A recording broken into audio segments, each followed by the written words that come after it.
So in the previous PPT, we have discussed about emission and absorption of radiation. Basically, three processes are there: absorption of radiation, and after that, spontaneous emission, and after that, stimulated emission. We have totally discussed about that, and it is a PDF regarding that. After that, we have already learned about population inversion, and from population inversion we have discussed about the pumping, the process by which that population inversion occurs actually. After that, Einstein-Abbe coefficients, some relations are there in the PPT slide. So now we will rigorously discuss about those mathematical expressions.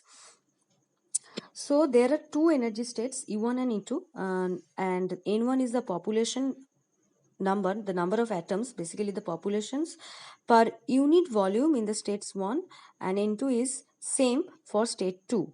So now the system is assumed to be thermally equilibrium, and as you know, for the stimulated emission also, whenever we are giving photon energy, basically we are giving the energy h nu, which is the difference between two states, E2 and E1.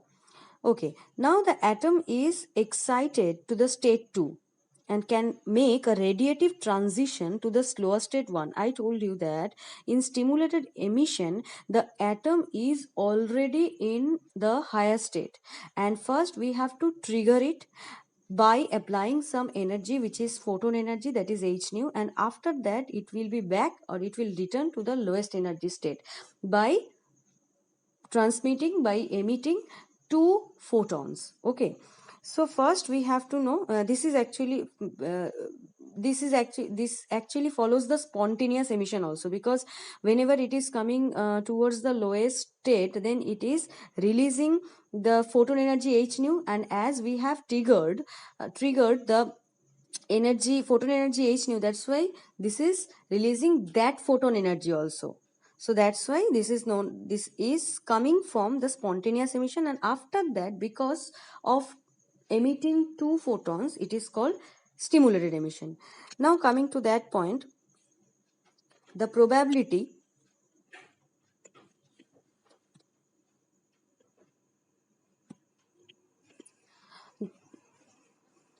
basically the probability, wait a minute, yes, the probability that an atom in the state 2 and will spontaneously decay to the lower state 1 in unit time is denoted by A to 1. It is denoted by A to 1. This one. Okay.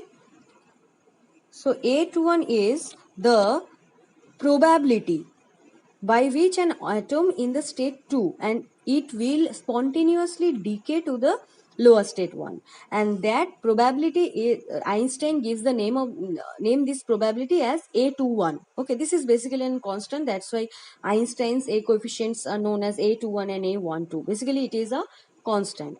Now it is related to the lifetime tau t1. There is a relationship between tau and the probability. It is exactly inverse of the lifetime. Okay, now after that, the number of transitions per unit time per unit volume due to the spontaneous decay from the level 2 to level 1, that is basically A21 into N2, because see, the number of atoms present in level 2 was N2, and now the probability for decaying to the lower state 1 is A21. So basically the number of transitions will be now A21 into N2. This is the number of transitions. Now the transitions can also take place when a photon, wait a minute,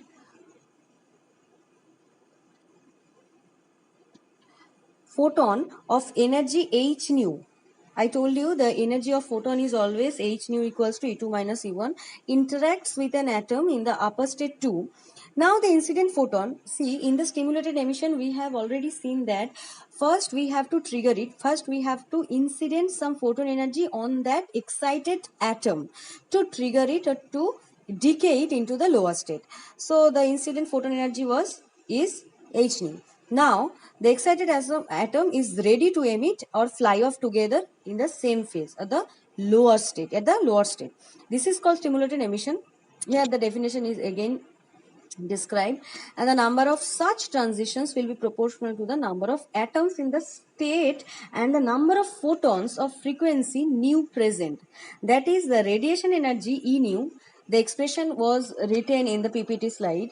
The radiation energy is always termed as small u, and the suffix nu here denotes that the wavelength is fixed for the photons and the frequency of the photons is nu. Thus the number of the stimulated transitions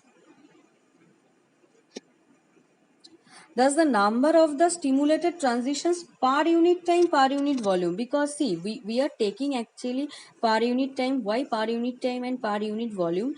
Otherwise we have to multiply that. We are not decaying, we don't know the decaying time, and we don't know at which time it is decaying. So that's why we have to take the energy density per unit time and per unit volume also. Here per unit volume is discussed, is told because of the factor probability. Probability is always here mentioned. Whenever you are talking about probability, then you have to mention per unit volume. Okay, so here the number of stimulated transition is N2B21 E nu. U nu. What is N2? N2 is the population at the higher state E2, and B21, what is B21 here? B21 is another Einstein coefficient, which is probability of radiation induced transition from state 2 to state 1. This is exactly equal to that A21 factor. Basically the dimension is same, and this is also a constant, and this is also a probability. But probability of what? Probability of radiation induced transition from state 2 to state 1, and is related to Einstein coefficient, B coefficient it is called. Now the system may also absorb incident photon. See, in stimulated emission, first the electron or atom is at the higher state. So whenever we are giving some energy, or we are the incident energy is photon energy, that is h nu. First it has to absorb this energy, and then it will be triggered to decay to the lower state level 1. That's why here it is mentioned that first incident photon will be absorbed, and then it will pass from lower state to higher state. Number of such transition per unit time Number of such unit transition per unit time and per unit volume will be N1, B1 to Nu. And that means from lower state to upper state, whenever the atoms are going towards the upper state or higher state, then it is absorbing the photon energy, right? I told you in the absorption of radiation. Whenever an atom is placed at the lower energy state, and it gains some energy by absorbing some photon energy. That's why it is told that whenever the atoms are going towards the raising or towards the upper state, then the number of transition is exactly equal to N1, the number of atoms present in lower state, and after that the probability B12. Basically this is the Einstein B coefficient, another B coefficient, which is the probability of stimulated absorption. Actually why stimulated absorption? Because at the lower energy state the atoms are absorbing energy to reach the higher state. Okay, that's why for lower state 1 to higher state 2, the number of such transition is N1, B1 to E U nu. Okay, now at the next point, in the thermal equilibrium, whenever it is at equilibrium, suppose the number of transitions from lower state 1 to higher state 2, and the downward transition also, and from upper state to lower state also, whenever they are same in thermal equilibrium, then we can write down this condition. Okay, basically the net rate, here it is mentioned, the net rate of downward transition must be equal to the net rate of the upward transition. Basically whenever two states are there, suppose this is E2 and this is E1, and number of transitions, upward transitions and number of downward transitions are similar at thermal equilibrium, okay. So then we can write down this condition. Which condition? This condition. So from lower state to upper state, the upward transition is this one. N1 is the only number of atoms which are placed at the lower state only. So this is lower state. B12 means 1 to state 2. The probability B is always signifies the transitions from, the probability B12 is always signifying the transition from lower state 1 to lower state 2. That's why it is written B12, and N1 is the lower state probability, lower state population, and after that E nu is multiplied. So this is the transitions for, this is the upward transitions, and this is totally the downward transitions, okay. Now, the downward transition is also mentioned A21, N2. Why A21, N2? Because for downward transitions, atoms are coming towards the lower state, and the probability for that is A21, and the number of atoms is N2 plus N2 B21 U in U nu. Why U nu N2 B21? That term we have to mention. Yes, that term we have to mention, and that term we have to sum to gain the downward transition. So the left hand side denotes the downward transition and the right hand side denotes the upward transitions. They are equal at thermal equilibrium. So now if you are solving this equation, basically the right hand side will be at the left hand side and the A21 N2 will go at the right side. Then you can solve by taking common in U nu, and then you will get this expression. A21 divided by B21 into 1 by N1 by N2 into B12 by B21 minus 1. Now for Boltzmann distribution, we know it. From where we know it?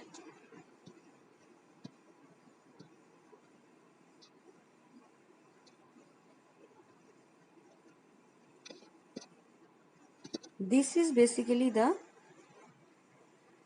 Boltzmann distribution. I told you. So this is N2 by N1 equals to e to the power minus E2 minus E1 divided by KT. This is the Boltzmann distributions for transitions from state 1 to state 2 or state 2 to state 1. Basically, this is the distributions law. Now, I told you that E2 minus E1 equals to H nu. So, we can put at the place of E2 minus E1 is H nu. So, basically, N2 by N1 is equals to e to the power minus H nu divided by KT we can write.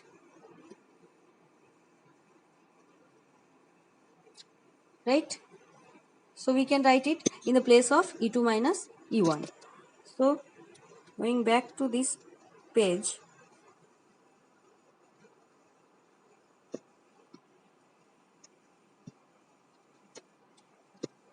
so we are here at the same equation. N2 minus N2 divided by N1 equals to e to the power minus E2 minus E1 divided by KT, and then e to the power minus H nu divided by KT is there. Okay.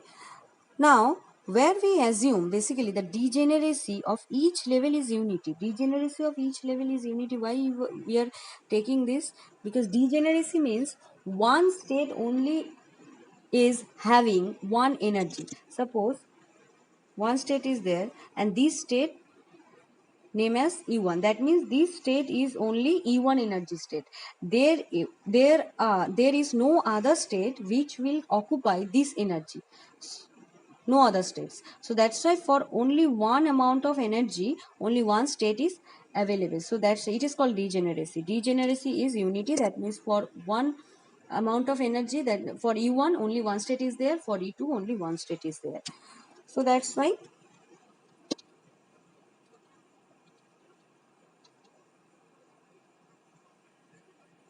now the next equation is, as I told you, E nu e to the power a21 divided by ab21. Here n1, in the place of n1 divided by n2, we can put the value from the Boltzmann distribution, and this is it, e to the power h nu by kt minus 1. In the place of n1 by n2, we can put e to the power not minus h nu by kt, because it is n2 by n1. So to get the value of n1 by n2, we have to reverse it. That's why we got e to the power h nu by kt, and minus 1 is also there at the denominator, and this is exactly same as this equation, and the constant is b12 divided by b21. Okay,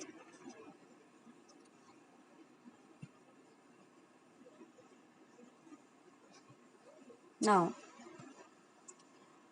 the next point. So here we also know that from black body radiation, the Planck's law is given by this one. Planck's law in the black body radiation, I have told you, the expression of the Planck's law was E nu equals to 8 pi h nu cube by c cube into e to the power into 1 by e to the power h nu by kt minus 1. This is the expression for Planck's law for black body radiation. Here radiation is also is considered only. That's why the same equation we can put here also. So by comparing those equations, this is an equation E nu, and another equation was there, which was E nu equals to, the constants are there, right? Let me show you. So here these equation and the Planck's law distribution we have to compare. Keep in mind, there is another constant a21 divided by b21, and another one is 1 by, and one constant is again there, but here exponential part is also there for the Planck's law. So we will go at this page. This is the Planck's law. This is the Planck's law, and another law, another expressions we have got right now, the expressions of radiation energy. So we have to compare those equations, then we will get these conditions. B12 equals to B21, because see at the denominator here this constant was there. Before e to the power h nu by kt minus 1, there was another thing, that was B21 divided by B12. This is not, there is only one, right? So that's why whenever B12 divided by B21 equals to 1, then we can get this equation, and the front fraction was A21 divided by B21. So this is basically equals to these expressions, right? This is basically equals to this expression, because in these expressions of E nu that we have got from stimulated emission, there was this constant, this fraction was mentioned at the front of the front of this factor. So that's why we can write it down by comparing A21 by B21 equals to 8 pi h nu cube divided by c nu. So basically these relations are known as Einstein equations. Which equations? B12 equals to B21, and these equations A21 divided by B21 equals to 8 pi h nu cube by c cube is also an Einstein equation or relation. Those are very, very important for exam. So you have to prepare all those, and this is very important topic.